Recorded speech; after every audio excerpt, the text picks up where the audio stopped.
por detrás. Por detrás porque van a... ponte delante. Pero no lo vas a ver, a ella, detrás.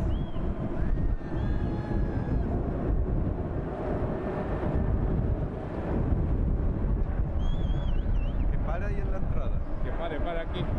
Para ahí a la derecha y hacemos pasando entrando en el mar. Sí. Aquí y ya después.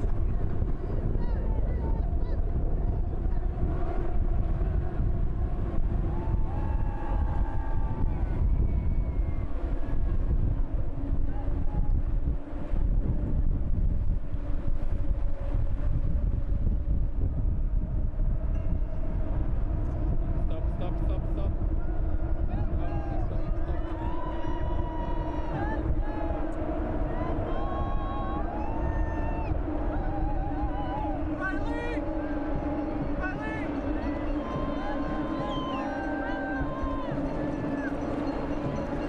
Ok, go. Vamos. Yes. Vale. Super, Joao.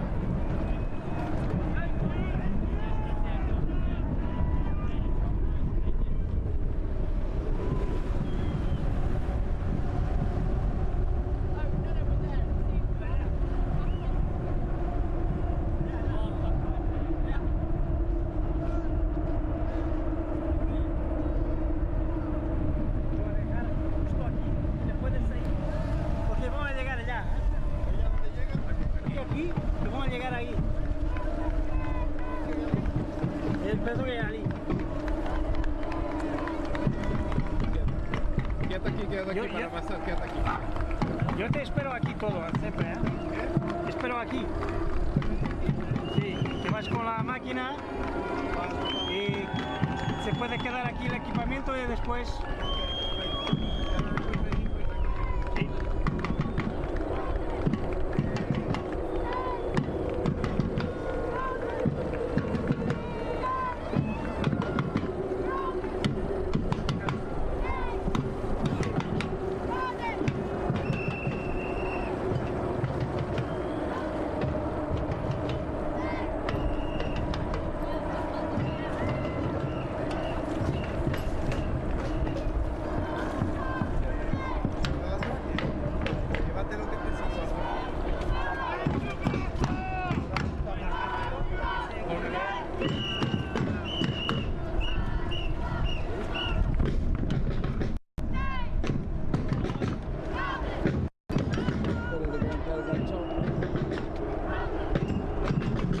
Pónemelo, métemelo en la mochila, ¿sabes? Para que no se me enrolle. Ahí, métemelo.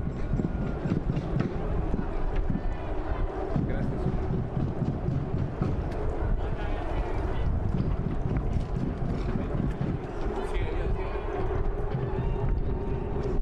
Yo voy a poner el barco donde voy a ir pegado, ¿eh? Ok.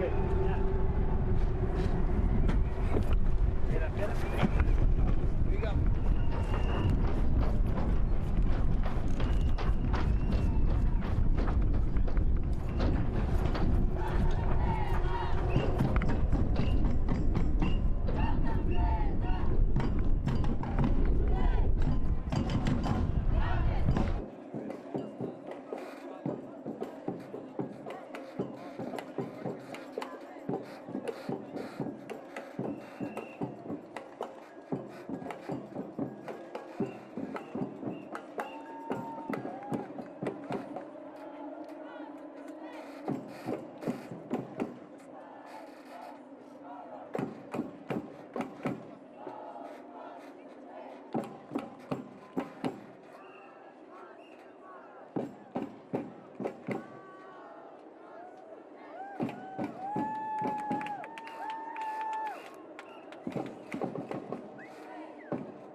área de medio ambiente y alguien más o no. Oh, disculpa.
Так, Уэллс, так.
Ready for COP25.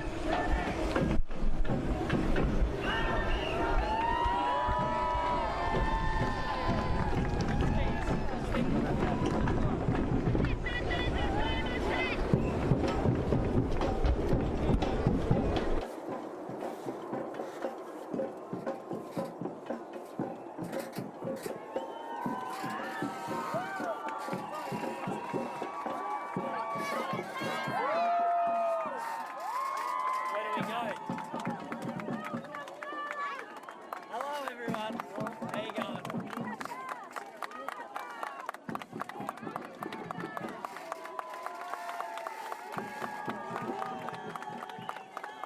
Put your hand up in the air. Wave it around. Want me to grab your phone?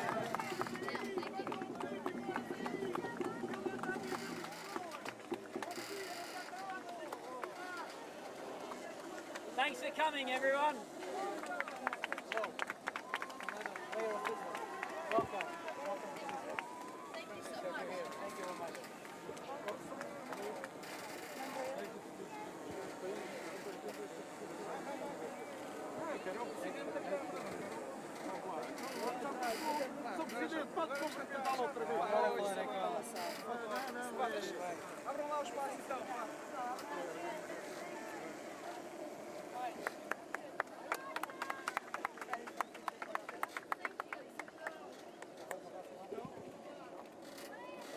Okay, what do we do?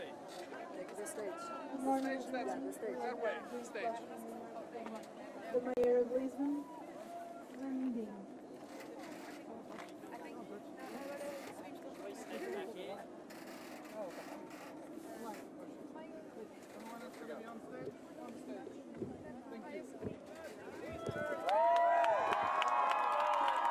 Mayor of Lisbon, Fernando Medina.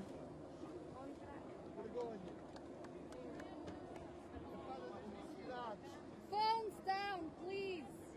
Telemóveis para baixo. We love you, sister. Thank you. We love you. Câmara para baixo. Câmara para baixo. We love you. Thank you so much for coming. Bem-vindo a Lisboa. Welcome to Lisbon. I want to give you all, Greta, very, very warm welcome for you to Lisbon. We are delighted to have you here, Tens que sair daí, tu. Sai daí. and I want to say in the name of all the city that it is a great privilege to have you here and to have between us what has been one of the most remarkable voices fighting for all of us in the most decisive battle that we face together, the fight against climate change. Welcome here to Lisbon.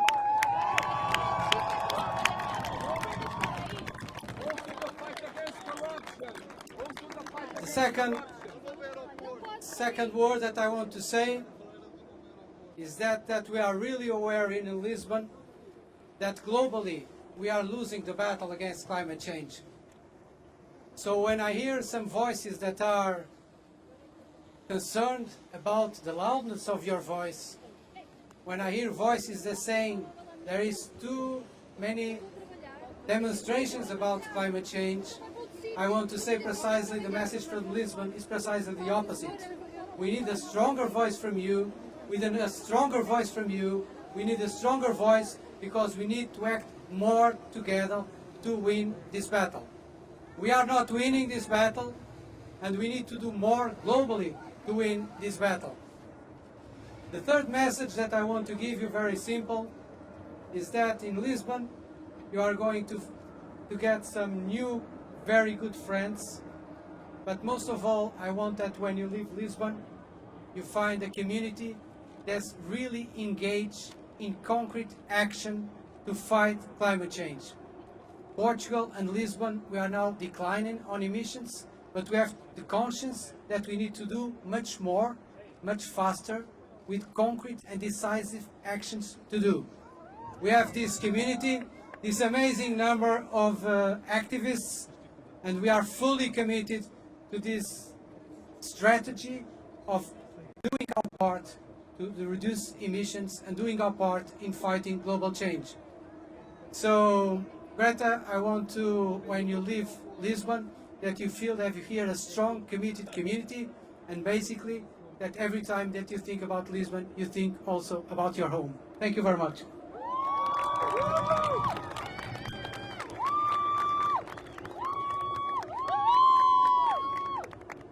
My name is Beatriz.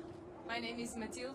We are here in representation of Fridays for Future in Portugal, Greve Climática Estudantil.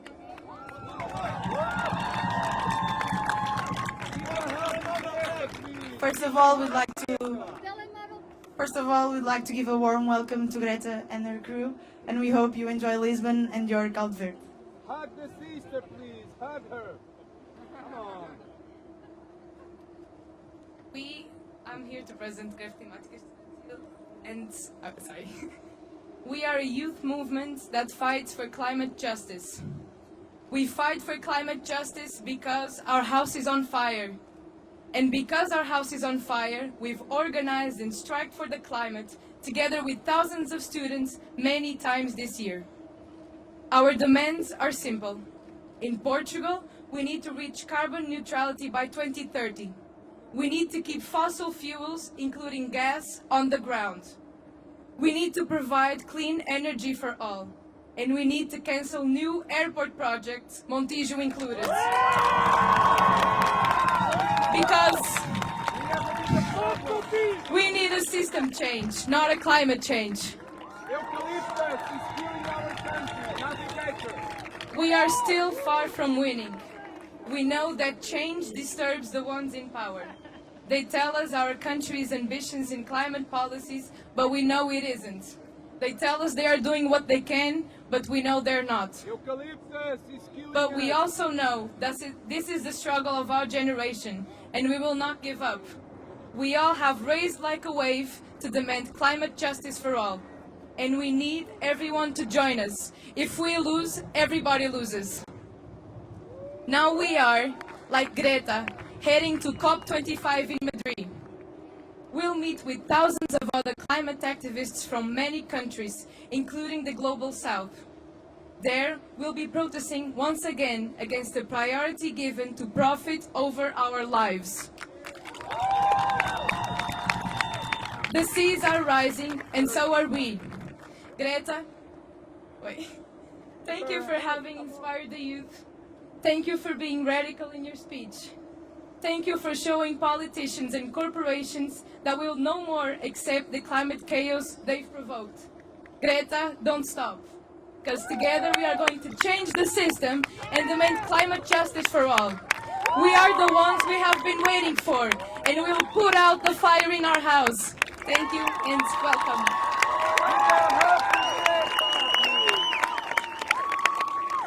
Now we have a brief remark, because social justice is climate justice. We have a brief remark from Abel Rodrigues from Amazonia. Thank you, everyone. Hello, Greta. Welcome to Lisbon. Hello, everybody. So my name is Abel Rodrigues. I'm from Amazon rainforest. And basically, I want to say that the world needs to know that the Amazon rainforest is being killed by corporations, by injustice corporations. And I have to say to the world that the people from Amazon rainforest are being killed every day, and the world needs to know this. I want to say very thankful to Greta to be the biggest and most active voice in this battle. And I want to ask for all of you, we need to save Amazon rainforest, please. Please. Thank you, everyone.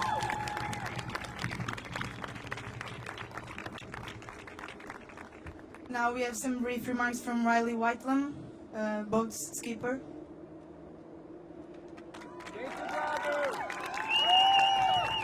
Hello, everyone.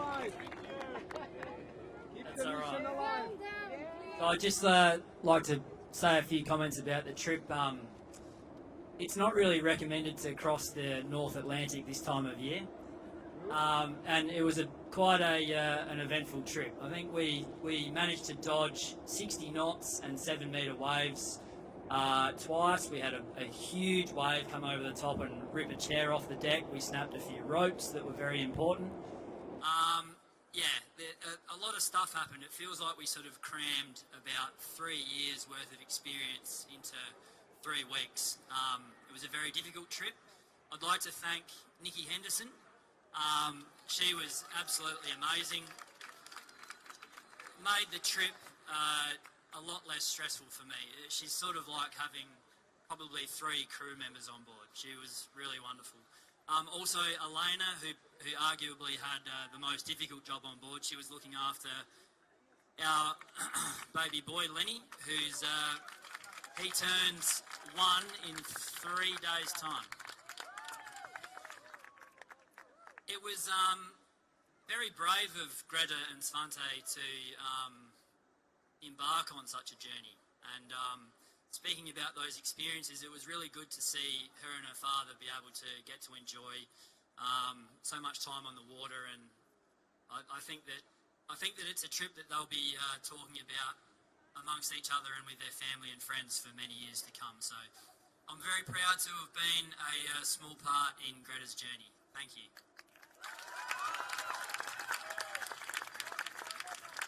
Now we have a brief remark from Nikki Anderson, professional sailor, and from the boat's crew.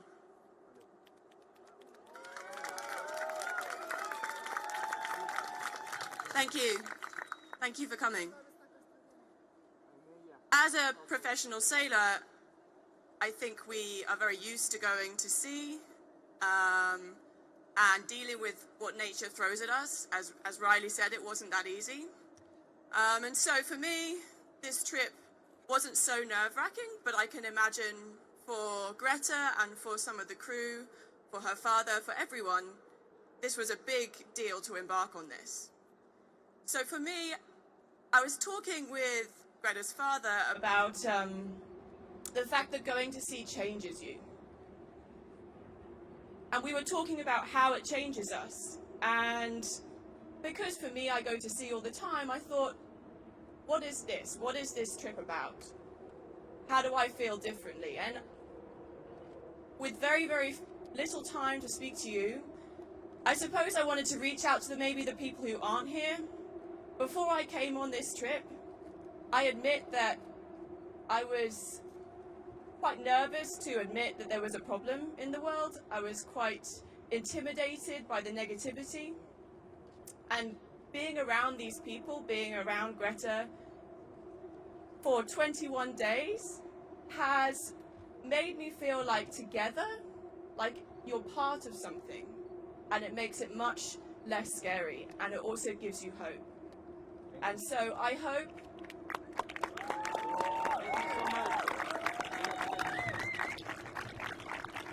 that we all, in whatever way we can, whether it's sailing across an Atlantic, looking after your child, traveling around America, researching, however you want to do it, I hope that by working together, we can do it in a much easier and better way.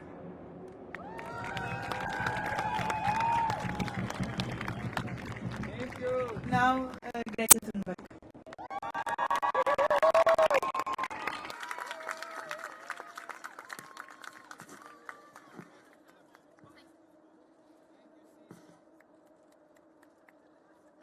Well, first of all, thank you everyone so much for coming here and for welcoming us. It feels very good, doesn't it, to be welcomed in such a way. So thank you so much, and of course, thank you to Elena, Riley, Lenny, and Vicky for making this possible. And I owe you so much. And just thank you, and thank you everyone else who has been helping us for making this possible. And I'm so grateful for having done this trip and for having this experience. And I am so honored to be here in beautiful Lisbon and Portugal. And thank you so much for having us here. And also, after a trip like this, for being isolated 3 weeks, being in such a limited space with such limited things to do. You get very relaxed in a way. You are disconnected from everything and everyone, basically. And for coming into land, it is so overwhelming. So I think all of us are still a bit overwhelmed. So you will have to bear with us, and especially having all these people greeting you. It feels amazing, but our brains are not used to it yet.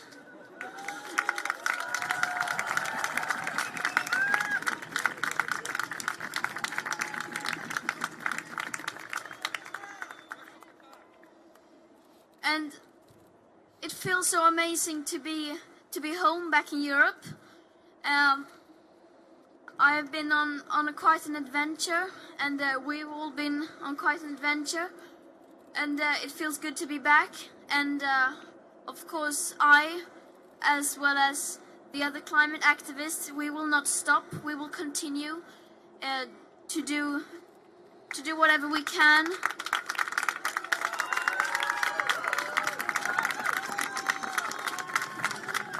Continue to travel around and to put pressure on people in power, and to make sure that they prioritize this highest.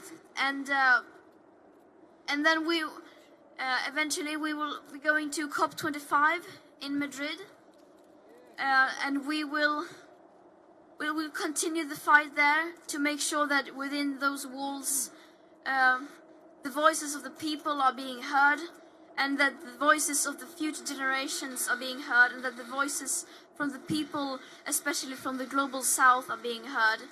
And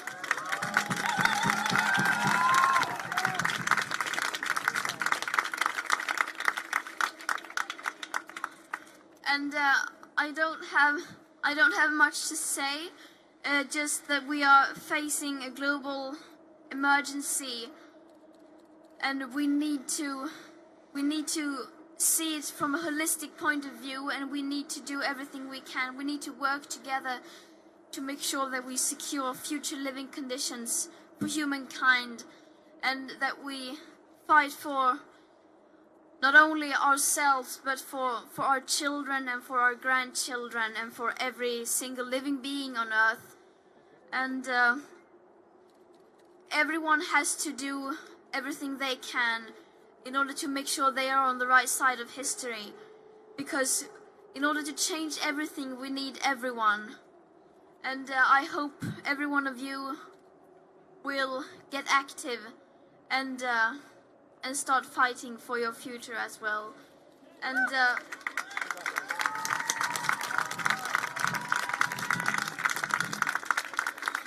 And once again, thank you to these people, to Riley, Lenny, Elena, and Nikki for doing this.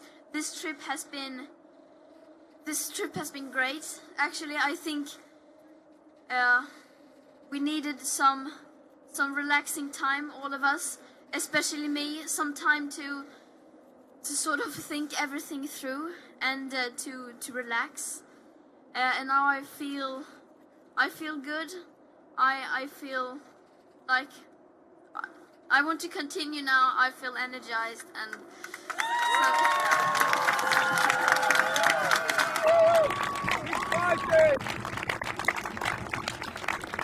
No more offshore. I don't know what else to say. We don't need no more offshore.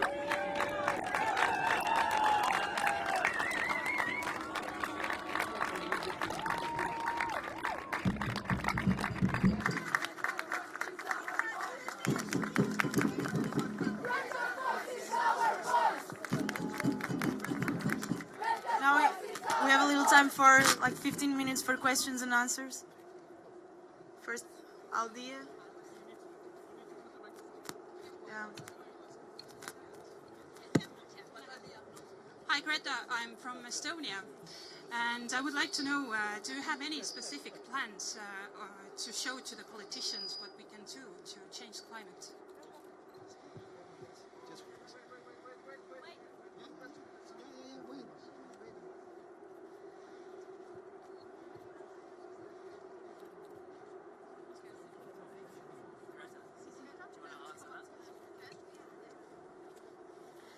So, if I'm right, the question was if I have any plan to present to politicians.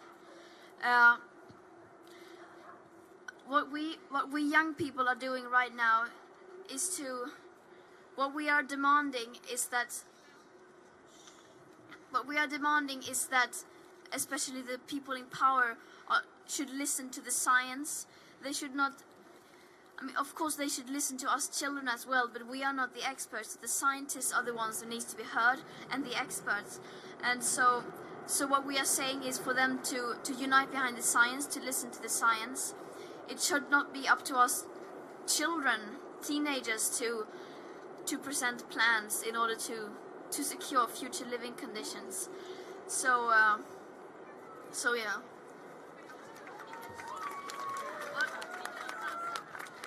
If I got seasick the first day, only the first day. A bit, but yeah, I got a bit seasick. But then the rest of the trip, nothing. So yeah, I was very lucky, incredibly lucky. And I don't think, not many of us, we didn't suffer from seasickness on the boat, I think, at all. So we are very grateful for that. Hi Greta, I'm Luis from Chile.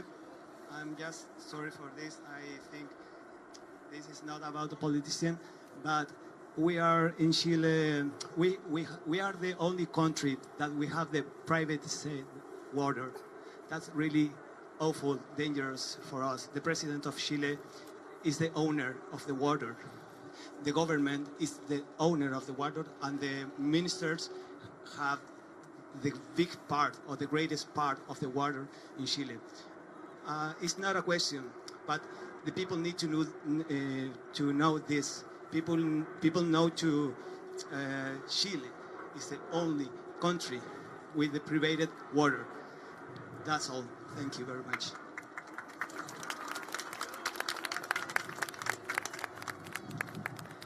Hello, Katrina here from RTP.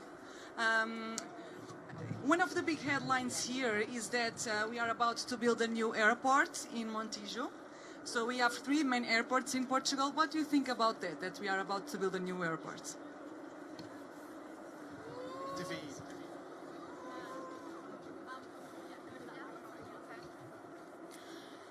I don't know the full background of this, but I mean, when we are thinking of planning such things in the future, we need to put this in a bigger perspective and to really look at it. How will this benefit us, and will this do more good than harm? And we need to look at it from a bigger perspective, and also from a perspective of a bigger time scale. So we cannot only think about today and what we want today and what benefits us today, but also in the future. Okay, Greta here. Good morning from Spain, Mediaset. You hold my microphone, thank you so much.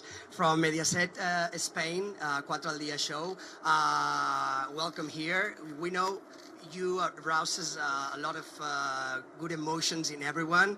Your movement, your message. Look around, hundreds of people, activists, journalists.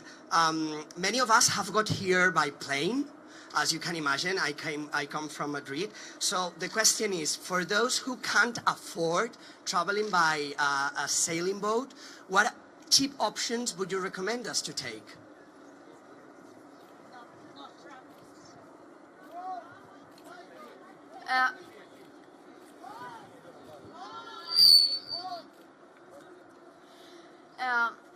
I mean, we are not doing this trip, and I'm not traveling like this because I want everyone to do so.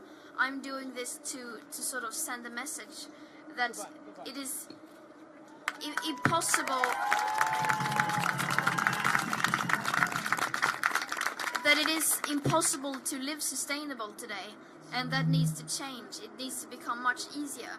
And I mean, we can't require from everyone to rely on people like this to sail you across an ocean. That is absurd.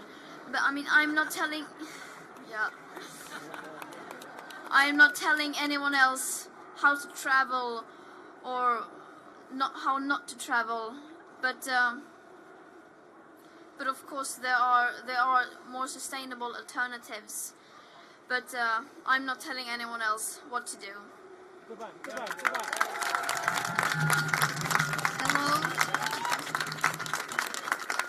Hello Greta, to TVI, it's a Portuguese channel. So my question is, do you receive the letter of our environmental minister? What you thought about the proposals to the future, about neutrality, about carbonic, and what do you think about this, about Portugal being the first country to embrace that challenge? I'm not 100% sure. I think we on the boat received some kind of message. It's very hard to communicate, so I can't guarantee you that I've seen it. But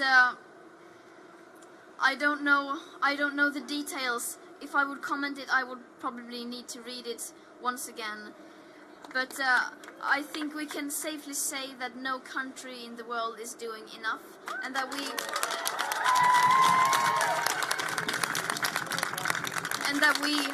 we all need to do much more than we are doing today.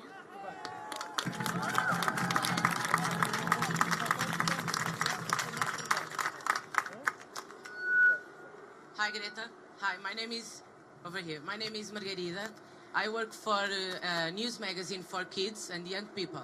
So I have a question for you about this topic.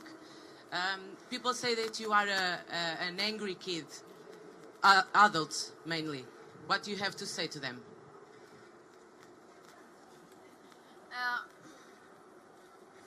I think people are underestimating the force of angry kids.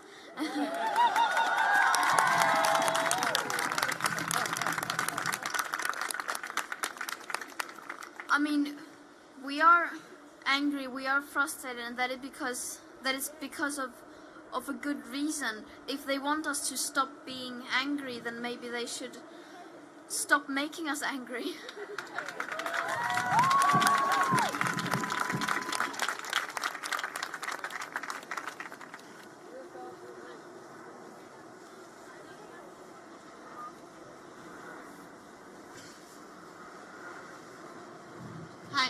In Brazil, President Bolsonaro recently blamed Leonardo DiCaprio for the fires in the Amazon, and sometimes President Trump slams you on Twitter. So what do you say about politicians that try to blame activists for problems?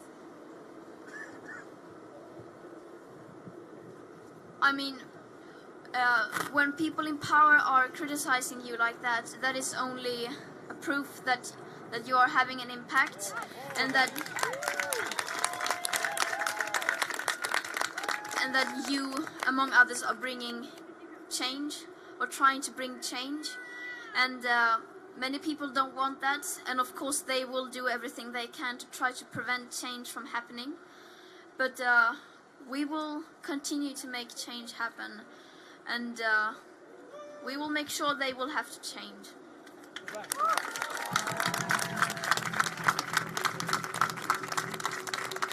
Hi Greta, my name's Victoria, I'm from Reuters. What is the main thing you want to see coming out of COP25 in Madrid, and where are you going to go next? What's the next step for you?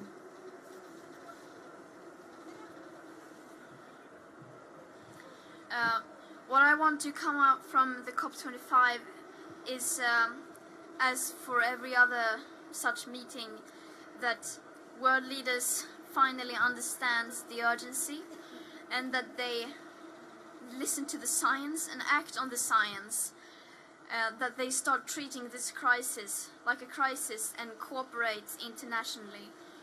And many people say that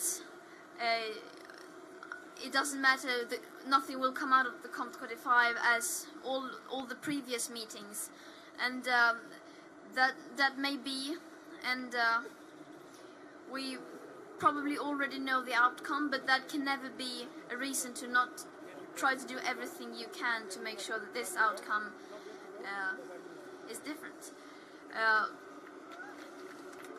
And the next steps for me is right now I will stay in Lisbon a few days and try to sort everything out. I haven't been following the news. I have been living under a rock for a few weeks, so I need to know what has happened, and also to get everything organized to make sure that I have everything I need, and then when I feel like it, go to Madrid and for the march on Friday.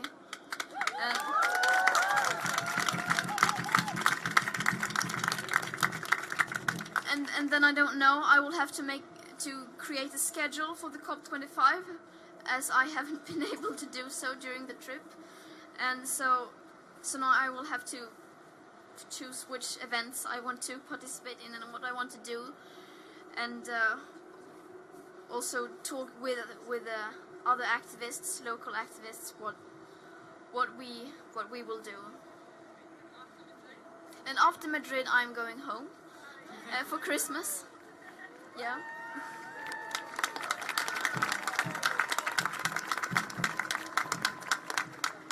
So the press conference is closed. Yeah.